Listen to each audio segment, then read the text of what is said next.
There's a finger other than mine. Well, should we just go? What a palaver. Nice glasses, though. They're fabulous glasses. Yeah, there's a little oculist in Venice I always use, but they've stopped making this version. Well, they are really good. They're really good. I like yours, Sophie. Does Edna As you Mode said know you've Venice, got I'm it? literally on the Venice page now. She's on the I've There you read that go. page now. I better read it. Better read I got it. stuck on the word fuculent. Good word. Fuculent. Yeah, I've no idea what it means. It flicked past me and now I've lost it. But yeah, I will be shortly. Everything in my life will be fuculent. I think it already It is. needs to be. Shall we? Yeah. Right, I'm going to do a little read and then we'll just launch in. Mm-hmm. So, okay. Are you going to... Oh, it's me, you isn't it? first. Right. Okay. All right then.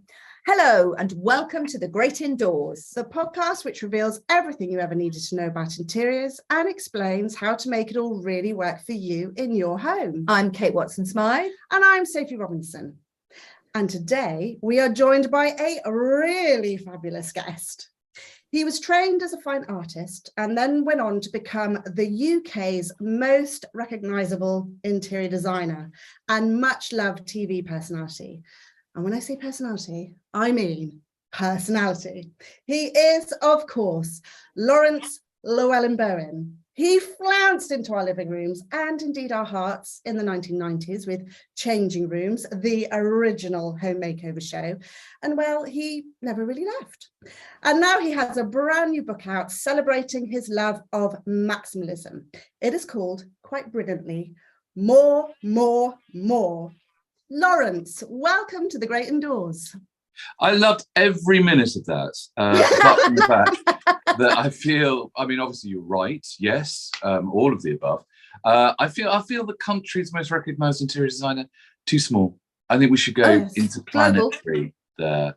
And in fact, this is my real focus for 2024 is to take it beyond planet Earth into other less enlightened solar systems where things like minimalism and greige are apparently still holding sway.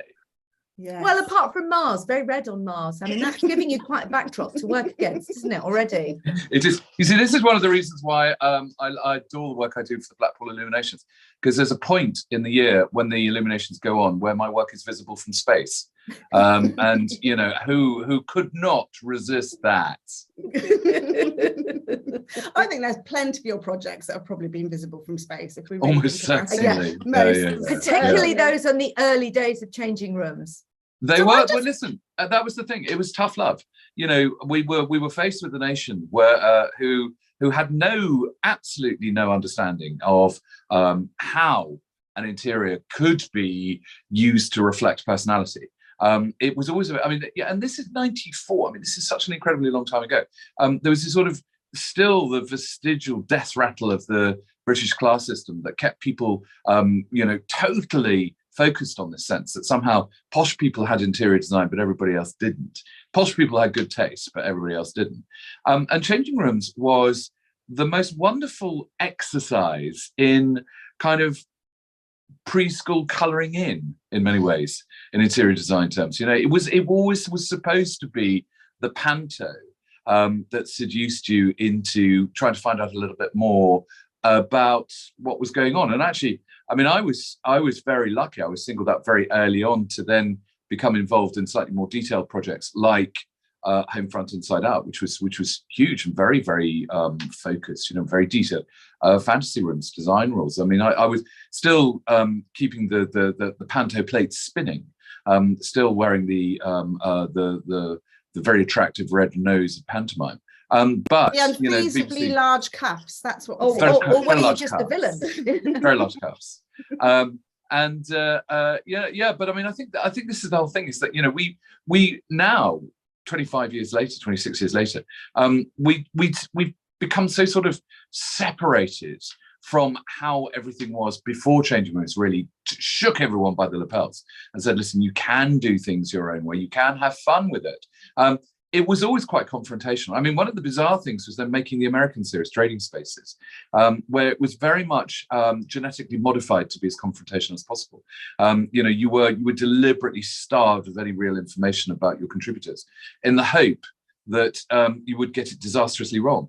The thing about Changing Rooms UK, Changing Rooms the original, it was just so earnestly and optimistically kind of rather foolishly conceived that somehow things would turn out right in the end. And I think that was the thing that people really enjoyed about it. They loved the fact that it was always on a knife edge.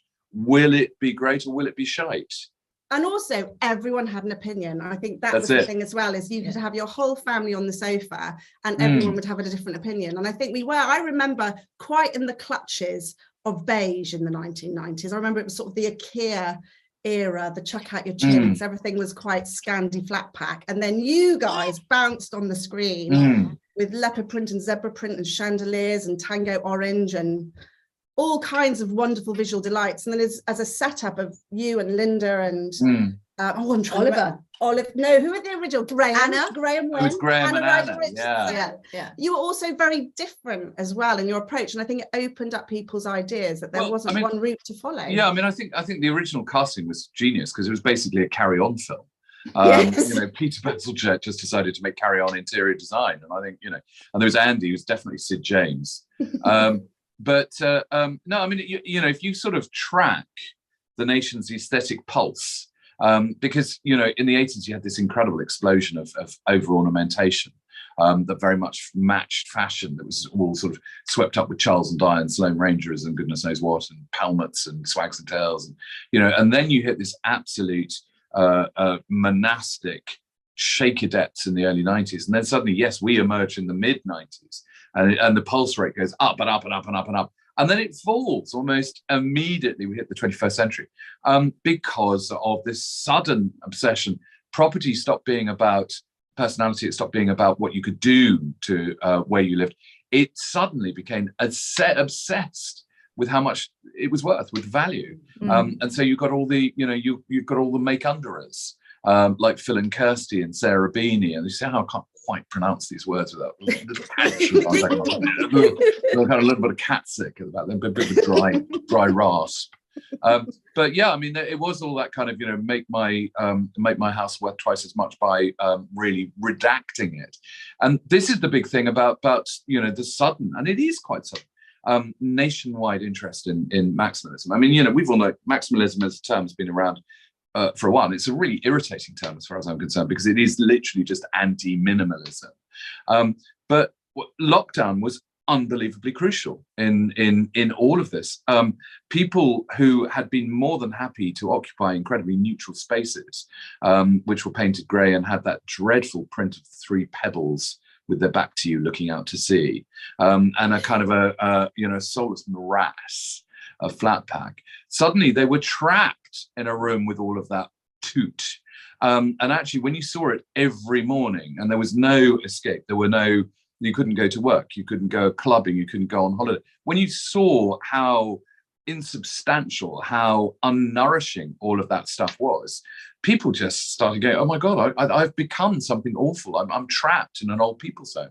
So they just started going crazy. I mean, literally going stir crazy. They started creating these freak flags that they wanted to fly furiously. And suddenly social media explodes with hashtag maximalism, where because you could order stuff in. That was the thing, is you could do takeaway interior design. You could get wallpaper from Wallpaper Direct. You could get paint coming in from Dulux or B&Q or wherever. So you could suddenly do something absolutely antithetical to what you had, as a way of really just slapping yourself around the aesthetic chops. And people did. People painted it blue, green. They put kitten plates on the wall. They, got chintzy sofas, colourful cushions, all of this kind of stuff.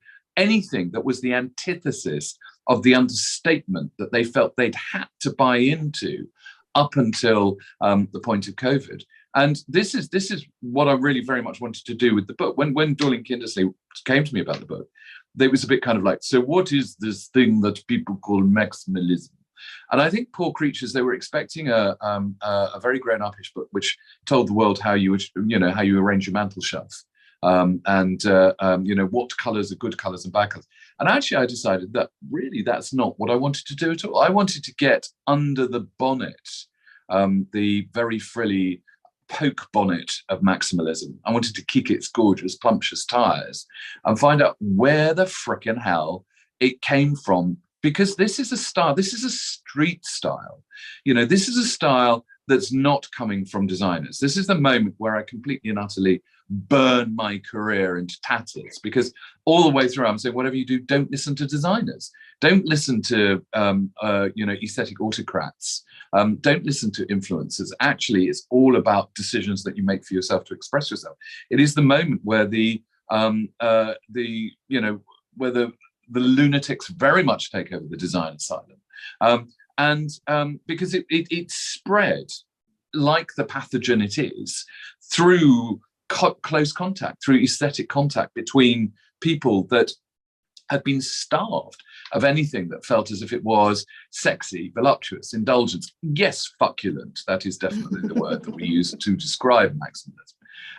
And it's spread via social media. And this is the thing that I find incredibly exciting about it. So this isn't about the world of interiors, and it's not about, homes and gardens, and it's not about all the traditional routes into people's psyche that interior design has normally taken. This is the first time that you get a digital age interior design style quake.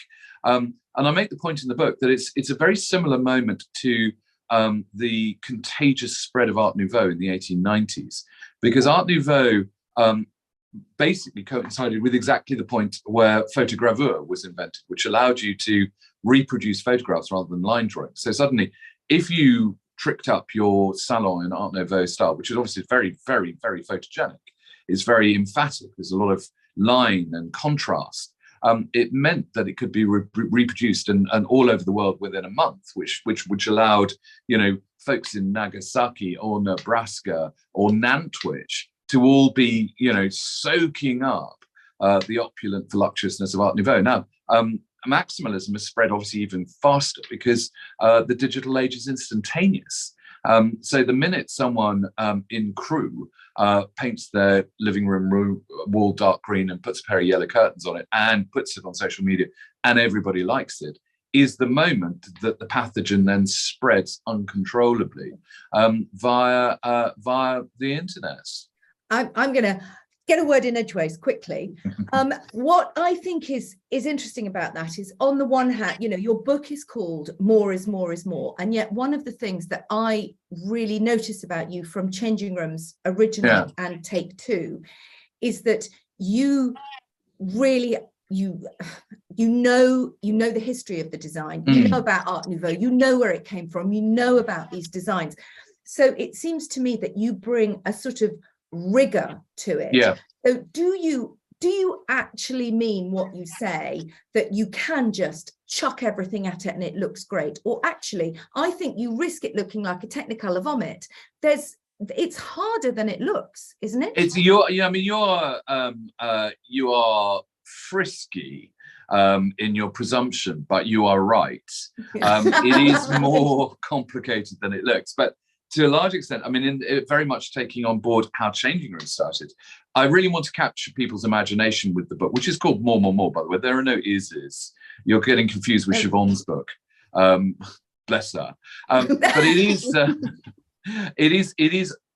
I do make the point all the way through, actually, that I have a very, very personal take on maximalism, which I rather vainly called modern maximalism, which I feel is actually a lot to do with the, and rigor is a good word, rigorous curation of maximalism. And I do say that all the way through, that there is a very, very fine line between cat lady clutter and, maximalism. And it's the way I express it in the book is that you've got to have conversations with the objects you've got.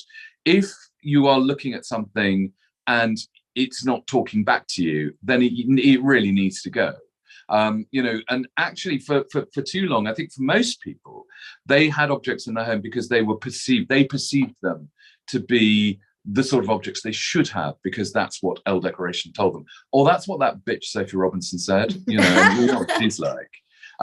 Or they thought it made them look posh or international or something. Actually, your objects shouldn't say anything to anybody other than you.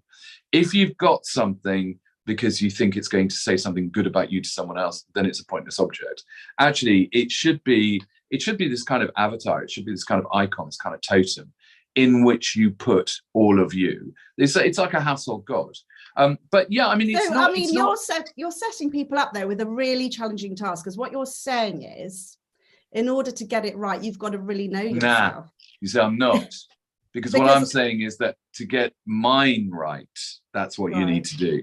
But what I am saying for you lot is actually, you know, really honestly, you've got to. And the joy of maximalism, a couple of things about maximalism which are really good. For a start, the room is never finished. This modernist, ridiculous convention that somehow you finished a room is absolute rubbish. But also, it is entirely organic, and you keep moving it around. And again, this is why maximalism became so incredibly attractive under lockdown, because people wanted stuff to do. So actually just moving your furniture around, you know, by Thursday afternoon, you were looking forward to Monday when you can move it around again. Yeah. So actually, it's a much more real way of approaching where you live. The 20th century was, I think, entirely artificial in creating this fiction that somehow there's a right way of doing it, there's a wrong way of doing it, that somehow you know, it starts and it finishes. Actually, every householder up until that point knew that it just carried on. It carried on and carried on. I mean, one of the big things that I'm very proud of in the book is I feel the total unmasking, the exposure of modernism as being essentially an incredibly misogynistic convention. It was very, very anti-women all the way through. You know, to a large extent, it's anti-humanity. But actually, it's very specifically tough on the female, you know, the immemorial female traditions of craft, of witchcraft, of baking, of homecraft, all of these unbelievably powerful things that the matriarch used to center, to ground the home experience since the bloody beginning of us living in caves, was totally removed from modern homes, modernist homes, from the Bauhaus, who I rechristened the Bouhis because they are villains of the piece, but removed that kind of love from homes, because actually all of that couldn't be made, that couldn't be crafted, that couldn't be done. It had to be bought, even if it was bought from a craft shop, but it had to be bought by professionals. And it was always these incredibly overbearing, very, very judgy men telling you what your home should be like to make it better for you. Always in polo necks as well. But also, you're right. I mean, talking.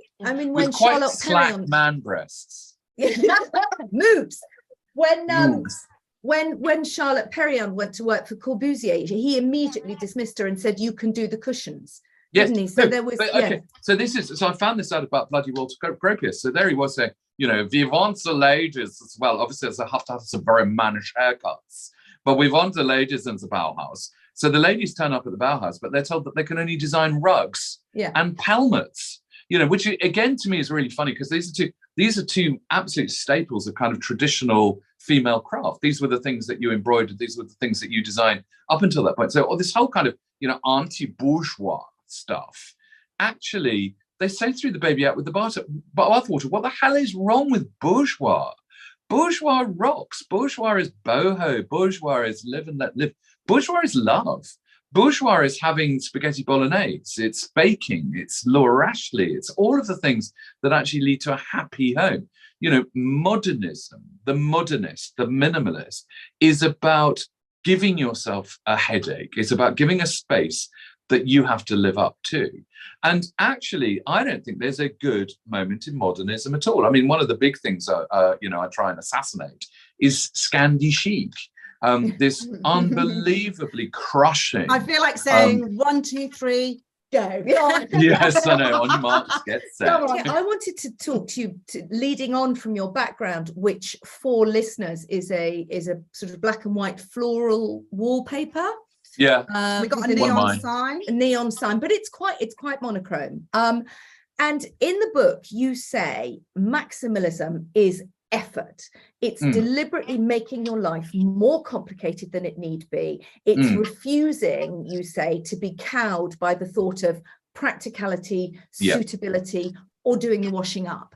And I love that. But I want to ask you, as we now interview you in what is a sort of slightly grayish background, do you ever wake up in the morning and go, God, I'm just a bit tired to be a maximalist. I just go and sit in this little grey room. You know, is it the portrait of Dorian Gray, literally, Yes. where you've got a safe grey space? No, I mean, listen, you're right. I mean, you are absolutely right. There are moments, but I think everybody has those moments. I mean, this is, I think for a lot of people, they want to go to a sort of an over lavish, over opulent, over gussied up boutique hotel to see how the other half live. I'll go to a travel lodge. Just to really, Laurence, just to, wake up with needle carpet and no, I mean I have this thing again. I'm actually a bit honester in the book than I really intended to be, but I am weirdly a lot more roundhead than I am cavalier. I could be the poster boy for the doomed charge in satin against the serried guns of the parliamentarians. But actually, inside beats a very kind of puritanical heart. I want things to be refined, but I do absolutely stand by this idea that that's me. And that sometimes I find that I am too rigorous, and it's such a good word that you use. But then that's what families are for. I might have a Puritan heart, but my entire family could not be more cavalier. They literally are the reincarnation of spaniels, all of them. And my wife is the most opulenza glamour mamma mia that would never ever ever let anything get in the way of the big statement at home. And again, it's another big point that I make in the book. Home is about love, which means that, and now I have, ranks and ranks of grandchildren. That means that, however carefully contrived I might be about an interior, now suddenly, again, I'm having to welcome in the plastic action figure, and the noisy thing, and the other thing that sort of, just won't shut up. But those are tokens of love. And in the book, I call them the kintsugi that actually, makes, that they are faults. They are aesthetic faults in a scheme, but they are gold. They are the thing that you do it for. And I think that this is the big thing about maximalism. It's about accepting it not being perfect, which minimalism and modernism never will. Modernism is the perpetual pursuit of over control, of a space, of a life, of a way of living, which is completely and utterly impossible. It denies entropy. It denies the fact that things are going to grow old disgracefully. There's something sort of terribly sad, actually, about people having minimal homes, and that might be their taste, and I'm that I don't have a problem with, but then having a baby and all the baby's toys are grey, or those soft ball ponds which have black and grey. The worst thing is a modernist Christmas, when they have they have everything just sort of like, and we've all done it. Look, for goodness sake, we've all been employed in the past to do things like that. I mean, I can remember. I think at Sophie Robinson, you might have even commissioned me at Good Homes magazine to do a modernist Christmas, and it was in September, and the children were still quite small, and they came back and saw this tree which was very proto Kelly Hoppen, with kind of jute bows on it and little tiny kind of hanging terracotta pots, and both of them burst into tears. They said, "Tell me that's not our Christmas tree. Christmas does not look like that." Okay, yeah, you're kind of right. I love the fact that you've spawned a whole family of maximalism all the way down to the grandchildren. I think that's brilliant. Generations. I mean, Albion, he's 6 now. I mean, we're now already grooming him to take over the empire. Dan runs the empire, Hermione runs the empire. We are the Medici. We are maybe the Roys. It's more succession, like Medici succession with curtains. In fact, cheekily, when Hermione got married at the beginning of the year, when she and her groom turned up into the party, I actually had the string quartet play the theme tune from Succession. But no one got it. It was really annoying. We should have been there. But it's interesting that none of them have gone the opposite way. Way back when we did live house tours, we went to Pearl Lowe's house, and she was showing us all around her big house in Somerset. And she said that one of her children, she'd said, one of her sons, it's your turn to do your room. And he said, "Please, Mum, I've seen this really clever furniture and it's kind of flat pack and you build it yourself and it's really cool and I want some." And she was like, "No, you can go to the Froome vintage shop, darling. You're not having the flat pack furniture. But he's really gone the opposite way. No, well, we do. I mean, I have to say that we do. I mean, Hermione is particularly, violent in her espousal of that particular shop. But getting less so now she's had a child. I think it's a phase thing. That actually, because I mean, ultimately, so it all boils down to a very straightforward idea, which is that, are you controlling where you live, or are you enjoying where you live? And if you're controlling where you live, then everything is put away, everything is perfect, and you instantly start this rather depressing relationship with the space that is then going to start disintegrating almost immediately. If you're enjoying where you live, you're basically just letting it do what it feels like, and you leave stuff around, 90% of which you then take away and put away. But then one thing you think, actually, that teacup looks really nice there. I'm going to keep that, because it's all about associations. And I think this is one of the big things that I want to get across in the book, is that your home really does have to tell a story about you. It really does have to be a personal experience. If your room is telling a story about someone else, if your room is telling a story about an interior designer, or worse, a multiple retailer, then you've missed out on something. You're really seriously missing out on something. Particularly as it looks like the planet's imploding. People feel very, very frightened about the cold, hard world at the other side of their front door. If that cold, hard world, you can escape from it, you can recharge yourself in the warm, bosomy comfort of a maximalist home, then that's the perfect thing. What you don't want is to come home to a frickin' office. So you're sort of, I hesitate to say rules, because I'm sure you would say there perhaps aren't any, but your guidelines for it are that it's very much look into your own soul and see what you like. Look into your own soul and see what you like, and if you like it and it speaks to you and it tells a bit of your story, then bring it in, slap it about, and fill your house with it. And I think, just picking up on this concept of more, one could think, oh, that's expensive, I've got to buy a lot of stuff. But actually, with this philosophy that it's organic and you build it up over time, you can also include lots of vintage, secondhand. Well, no, absolutely. And I think that this is another reason why it really took off on social media. And it took off, it's really very propelled by a younger demographic. You would have thought maximalism sounds quite old and grand. And what's funny, because the younger demographic actually call it granny core, or cottage core. They use these terms very, very deliberately, but they're very specific on two levels. One is, yes, the vintage thing is massive for them because they love the idea that they're not buying something new. Modernism, minimalism will forever be that consumer cycle. You're trapped in a cycle of trends and colors and products and looks that you have to keep reinvesting in. If you just actually make it up for yourself, if you just decide what you like and what you don't like, you can get it from wherever you want to get it from. And actually, the original progenitors or progenitrixes of maximalism were deliberately using thrift stores and charity shops and stuff like that, because for them it's like, I'm not going to buy something new, I am going to have something pre-loved. Also, I mean, I think a lot of people are suddenly working out that the money you spend in a flat pack store, if you go to an antique shop or an antique market, or you go on the internet, or you look at eBay, you can spend that money and buy something twice the size, 3 times the aesthetic impact. But I think one of the biggest drives with younger maximalism is the dawning realization that they're never going to be able to own a home that they could do something modernist to. Modernism is a very architectonic statement. You are about taking out walls, you're about making windows bigger, you're about floor finishes and ceiling finishes and lighting. They can't do that, they're renting. They can't do any of that. So actually the impact comes from the furnishings. And so suddenly the furnishings have to be really very much more expressive. They might be able to get a bit of wallpaper, they might be able to repaint.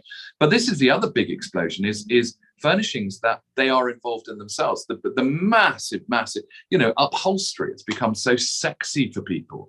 The idea of finding an old, incredibly comfortable chair, which they can then cover in a bit of Emma Shipley or a bit of, a bit of House of Hackney, and they can get a bit of bobble fringe around it, and it looks a bit crazy, but it's they're crazy. it's crazy like them.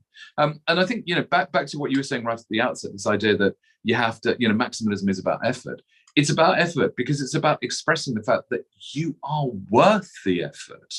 When you just sort of fall into minimalism because you feel that everybody else is doing that and you're fitting in, you're actually saying to yourself that you're not worth standing out. You're not worth actually breaking out of the crowd. And one of the things I'm very pleased to do in the book, which actually has had quite a big pickup, is to really properly get people to understand what the term over the top means, which is something that has plagued my career, as you can imagine. Oh, that's so OTT.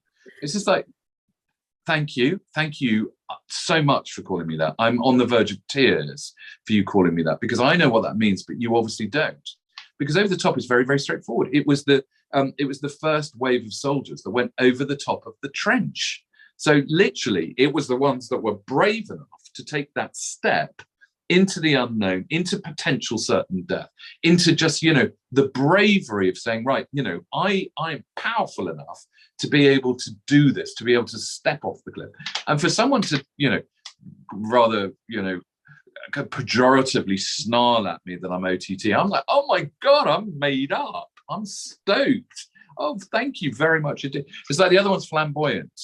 And to me, flamboyant again is very straightforward. It's a very specific architectural term, late French Gothic, where Gothic arches were thought to be so intricately and beautifully carved they looked as if they were on fire. Hence the fact they were flamboyant. So calling me flamboyant means I'm a flaming arch. You're on fire, baby. On fire, darling. On fire. You find yourself on Channel 4 with changing rooms coming back. And what I find exciting about this is you're bringing all this philosophy to a really mass audience in a stable where there's been Kevin MacLeod and George Clark and Sarah Beanie and all the architects. I mean, it's really it's like interesting. sleeping with the bloody enemy. Yeah, because actually, it is. I mean, Channel 4, but I think it's quite a deliberate thing from Channel 4. They are very, because I've got this new one coming out in January. Well, that's what I want to Outrageous ask you. Homes. So what's next? Are you going to have more to sort of balance? Well, Outrageous Homes is literally the volume right up. It is people living in houses that have absolutely no relationship with the rest of the street, with perceptions of good or bad taste, with property value. They've just done what they want. They've stuffed it full of taxidermy. They've turned the living room into a fish tank. They've, and I'm not there to, I'm there to enjoy it. I'm not there to snarl. I'm not there to sneer. But what I am there to do is to then talk to them in great depth. And I hope with an enormous sensitivity about why they've done this. And this is one of the big things that, the commissioner's going crazy for, because I think the thing is, because all of these people know me, they, I've been doing this for 25 years, 26, 27 years. People feel that they know me well enough to then be terribly honest about their motives. Why is your house full of taxidermy? Well, I'm fascinated by death. And you go, right, okay, well, let's talk about that, because that is just incredible. Let's be that real about these kind of decisions. And I just love the way that actually for our we were looking at the opening sequence for it, and I said, "Isn't it so? I want this to be like Eurotrash. I want this to be like Diana Vreeland styled Eurotrash. I want it to be and then we're going, yeah, that's just what we need." And I think there is this real new sense now of, I mean, nobody wants property anymore. Nobody cares. We're all dreading how much our places are worth.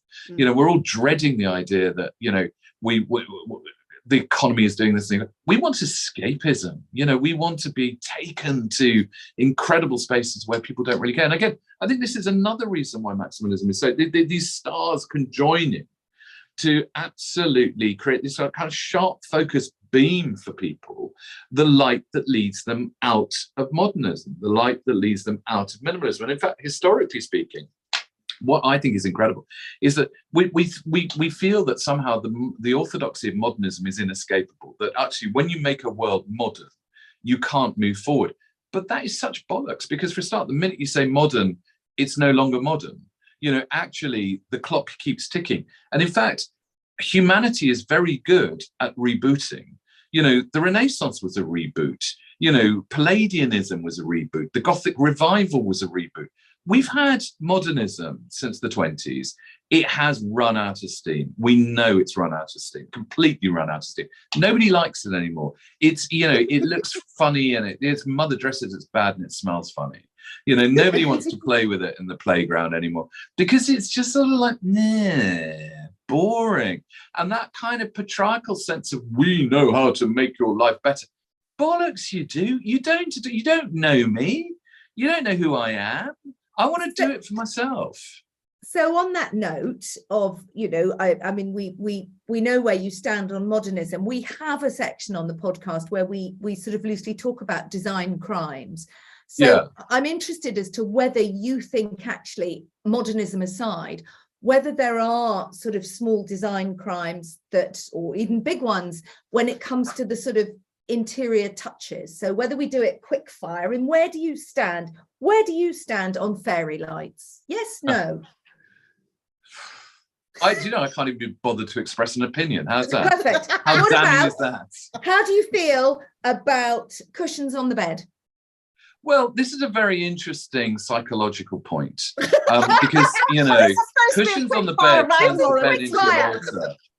It literally turns the bed into an altar. And it's the last vestigial moment of irritation in the battle of the sexes. Generally speaking, most gentlemen are very, very anti cushions on the bed because I think they think that they're a kind of concealed man traps or something.